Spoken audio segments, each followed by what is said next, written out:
The morning of the wedding didn't feel like a beginning, it felt like a trial. The bridal suite at the Grand Marble Hotel was a chaotic symphony of high society preparation. Steam rose from silk robes, the scent of expensive hairspray hung like a fog in the air, and the constant clink-clink of crystal flutes acted as the metronome for the morning. Sarah sat motionless in the center of the storm. She was beautiful, certainly. Her skin was flawless, her hair was spun gold, and her dress, a custom-made $15,000 gown, was draped over a mannequin like a silent judge. But Sarah wasn't looking at the dress. She was staring at her hand. On her ring finger sat a band that looked entirely out of place in this room. It was a raw, unpolished stone, gray-blue and jagged, held by a simple hand-hammered silver setting. To Sarah, when Leo had dropped to one knee in a rain-slicked park 6 months ago, it had looked like a piece of the moon. To her mother Eleanor it looked like a piece of gravel.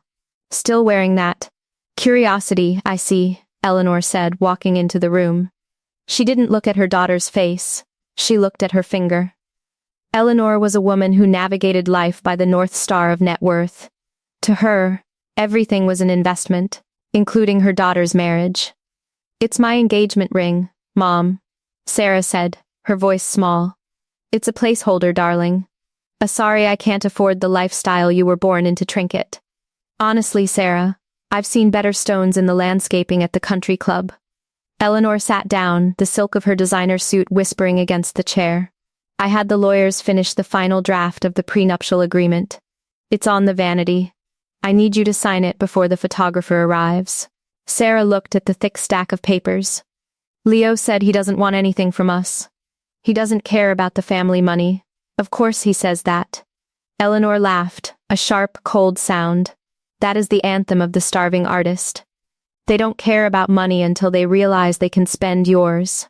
Leo lives in a loft that smells like turpentine and old wood. He wears shoes with holes in the soles.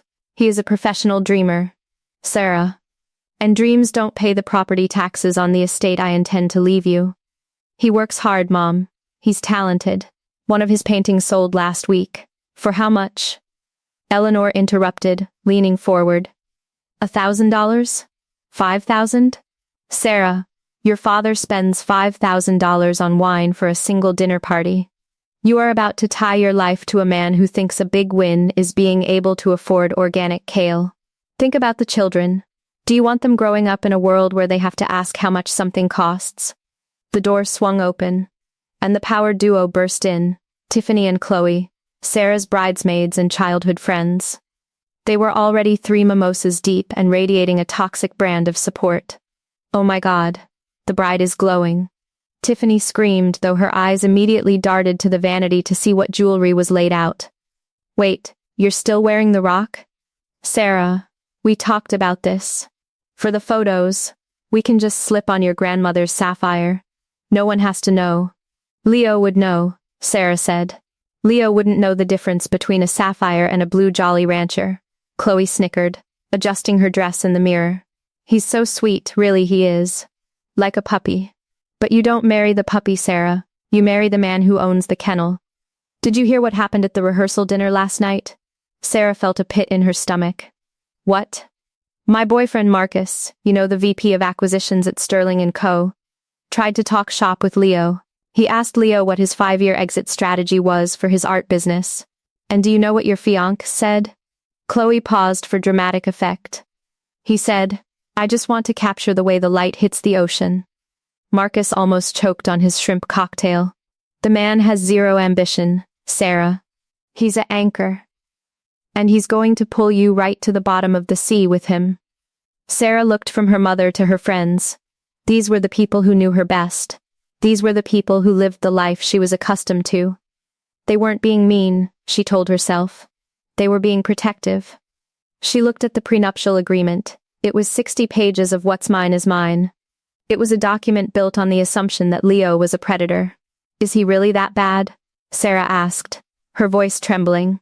"He's not bad, honey," Eleanor said, smoothing Sarah's hair with a rare, calculated touch of affection. "He's just insufficient. You are a queen. You are a thorn.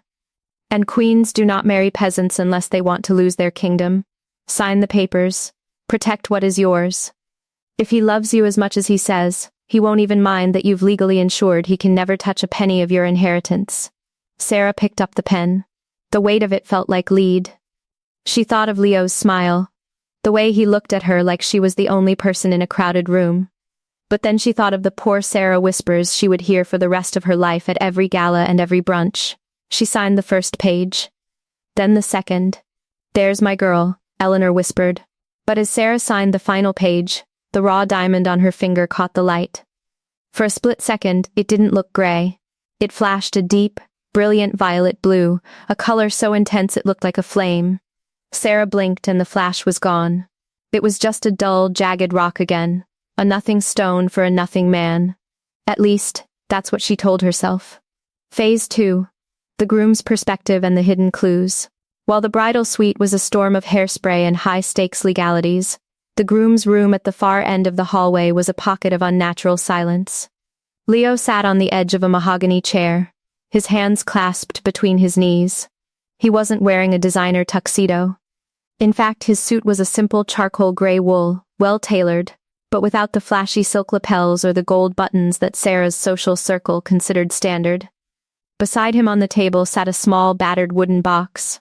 His best man, Marcus, not the VP Marcus from Chloe's stories, but a quiet man who had been Leo's friend since they were 5, was struggling with his tie. "You really going through with the simple man act until the very end, Leo?" Marcus asked, glancing at the plain silver wedding band sitting on the dresser. Leo looked up, a small, tired smile playing on his lips. "It's not an act, Mark. For the last year, I've been more myself than I've been in my entire life. No board meetings, no security details, no people laughing at my jokes just because I sign their paychecks. Just me. And Sarah. But Sarah doesn't know just you owns half of the satellites currently orbiting the Earth," Marcus countered, finally giving up on the tie. "You're testing her, man. It's a dangerous game. Most people fail tests like this." "I have to know," Leo whispered, his gaze drifting to a framed photo of Sarah he had placed on the table.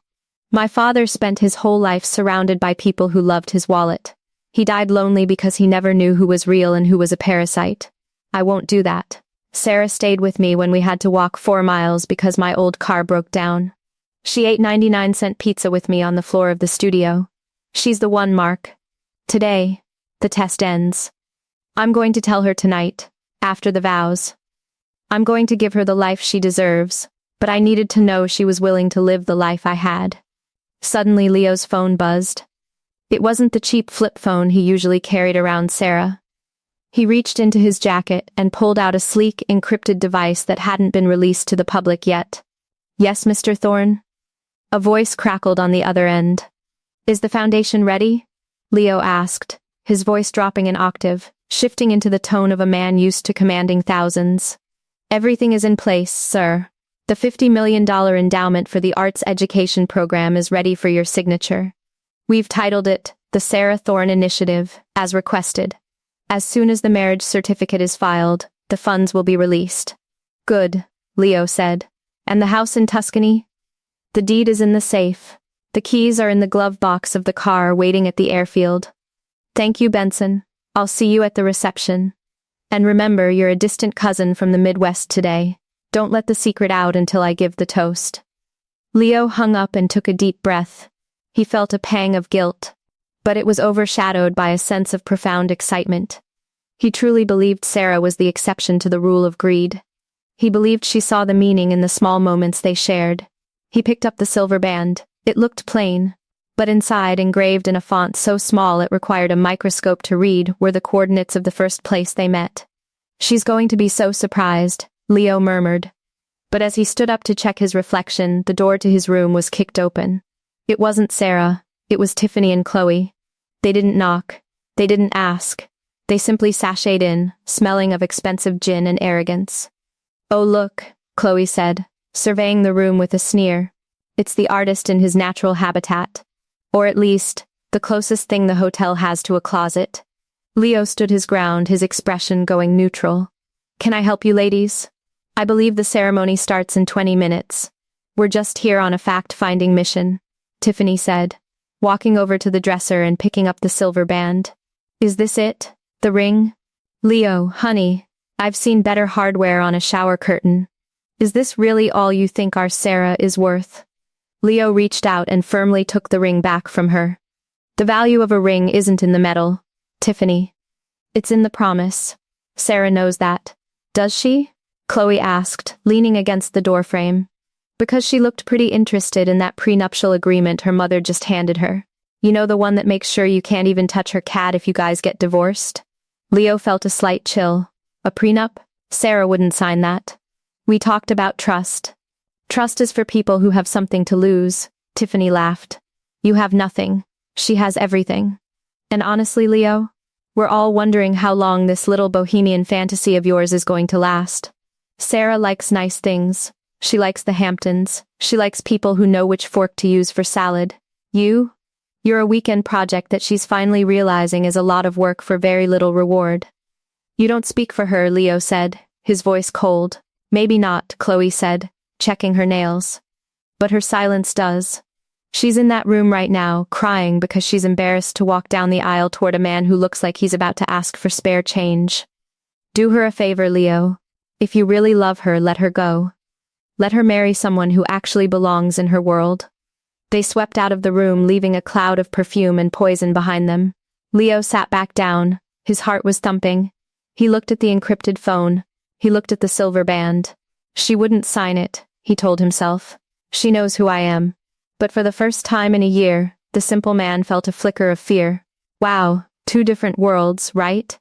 Leo is planning a life-changing surprise, while Sarah is being talked into a huge mistake. It really makes you wonder, do we ever truly know the person we love, or just the version of them we want to see?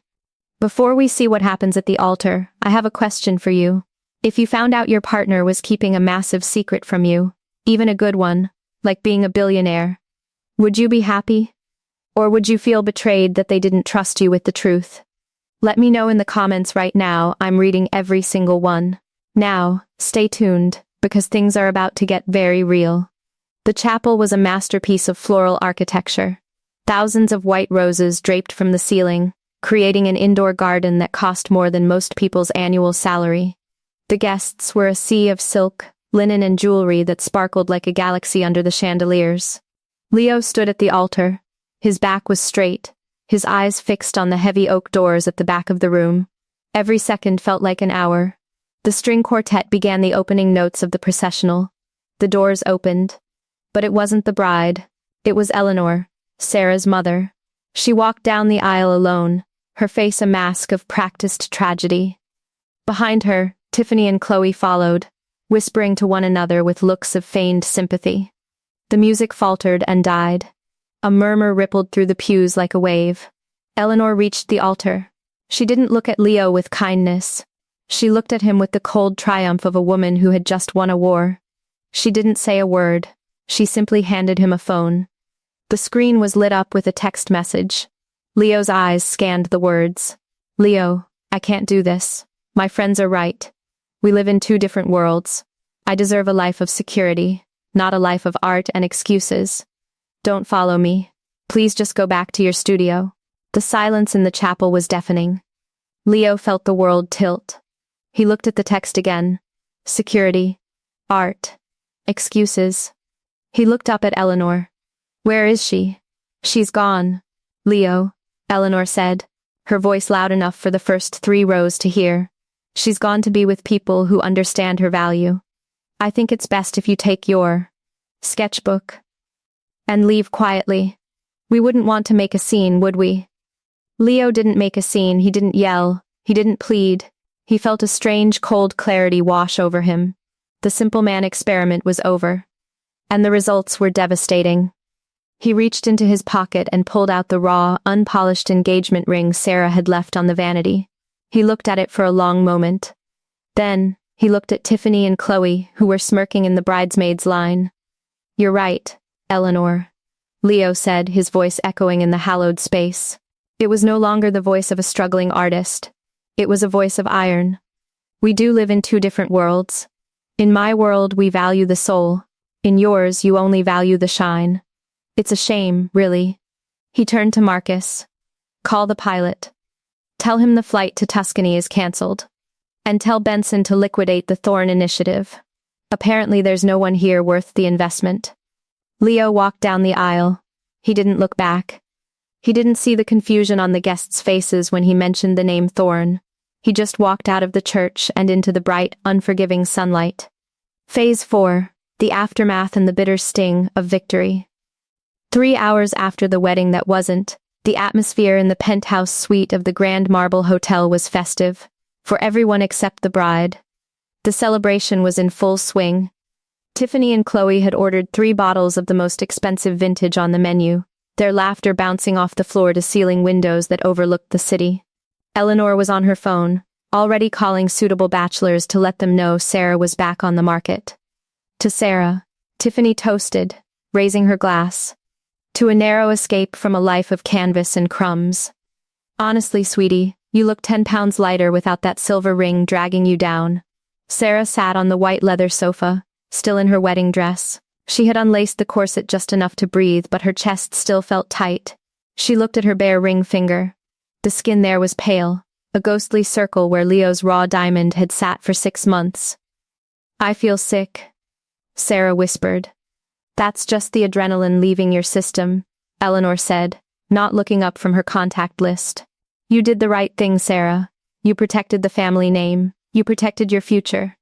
Imagine if you had actually said I do and then had to tell everyone at the Christmas gala that your husband was selling charcoal sketches on the sidewalk. The shame would have been unbearable. He didn't sell sketches on the sidewalk, Mom, Sarah snapped, her first flicker of fire returning. He was a painter. He had a vision. He saw things other people didn't. He saw your bank account, honey, Chloe said, sliding into the seat next to her. That's the only vision he had. Now, look at this. Marcus just sent me a link to a yacht we're renting for the weekend. We're going to get you out on the water, find you a man who actually owns a tuxedo, and forget that Leo was ever a word in your vocabulary. Sarah looked at the phone Chloe shoved in her face, but her eyes drifted to the large television screen mounted on the wall. It was tuned to a financial news network, usually kept on mute for the background noise of the elite. Suddenly, the ticker at the bottom caught her eye. Breaking news. Heir to Thorne Tech Empire revealed after year-long sabbatical. Turn that up, Sarah said, her voice trembling. Oh, Sarah, don't watch the news, it's so depressing, Tiffany groaned. Turn it up. Eleanor, sensing a shift in the room, grabbed the remote and increased the volume. The news anchor was standing in front of the very gallery where Sarah and Leo had spent their 3rd date. In a shocking turn of events, Leonard Leo Thorne, the reclusive heir to the $80 billion Thorne Tech fortune, has ended his self-imposed year of poverty. Thorne, who famously disappeared from the public eye to live as a struggling artist in an effort to find authentic human connection, was spotted leaving a chapel downtown earlier today. A grainy paparazzi photo flashed on the screen. It was Leo. He was walking out of the church, his face set in a mask of cold, hard stone. He looked nothing like the gentle man who had painted Sarah's portrait. He looked like a king who had just watched his kingdom burn.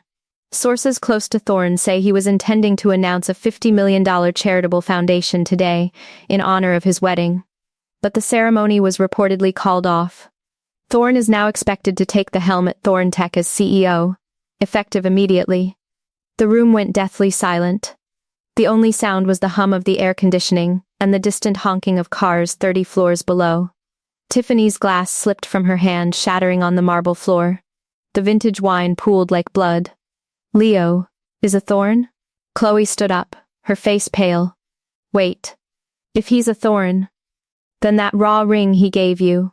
Sarah didn't hear them. Her heart was beating so hard it felt like it was bruising her ribs. She stood up and ran to the vanity. She grabbed the piece of glass she had left behind, the ring she had mocked, the ring her friends had laughed at. She held it up to the light of the setting sun. In the direct rays, the jagged grayish stone transformed. It wasn't a rock. It was a prism. Deep within the heart of the stone, a violet fire began to glow, swirling with a brilliance that made the diamonds on Tiffany's wrist look like cheap plastic. It was an uncut blue diamond, a stone so rare that most jewelers only saw one in a lifetime. It was real, Sarah whispered, tears finally spilling over. Everything was real.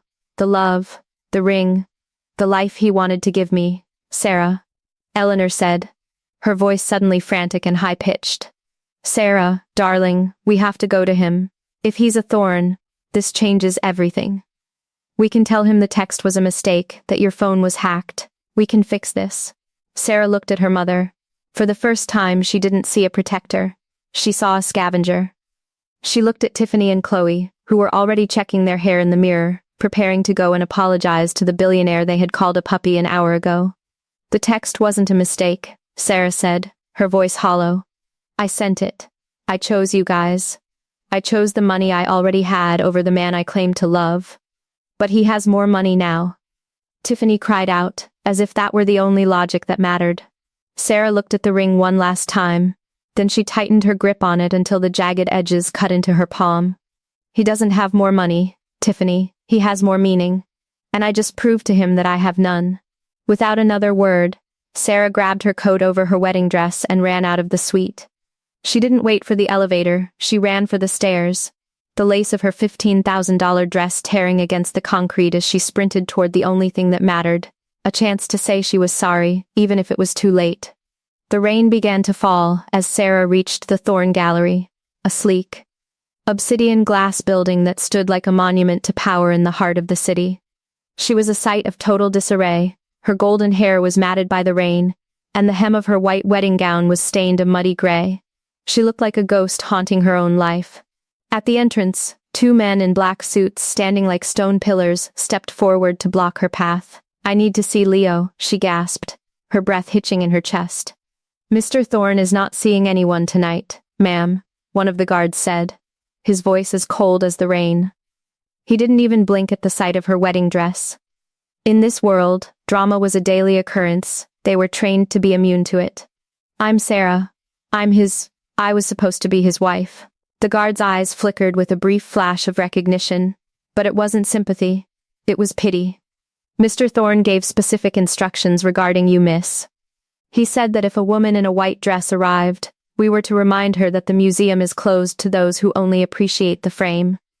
The words hit her like a physical blow.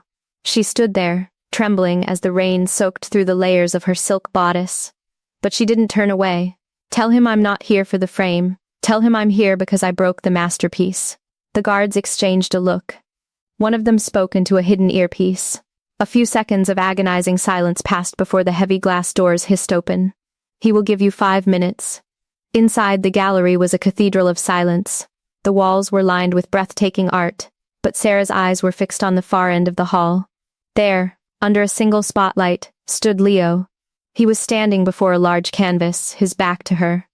He had changed out of the suit and was wearing a simple black sweater, but the way he held himself was different.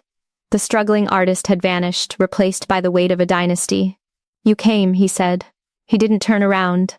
Leo, I don't even know where to start. Sarah's voice echoed in the vast room. I saw the news. I saw who you really are. That's the problem, Sarah, Leo said, finally turning to face her. His expression was devastatingly calm. You didn't see who I really am. You saw a headline. You saw a bank account. You saw a tech empire. But you still haven't seen me. That's not true. I loved you when I thought we had nothing. No, Leo interrupted, his voice rising just enough to command the room. You loved me when it was convenient. You loved me when the sun was out. But the moment your mother and your friends started whispering about the price of your life, you folded. You signed that prenuptial agreement, didn't you?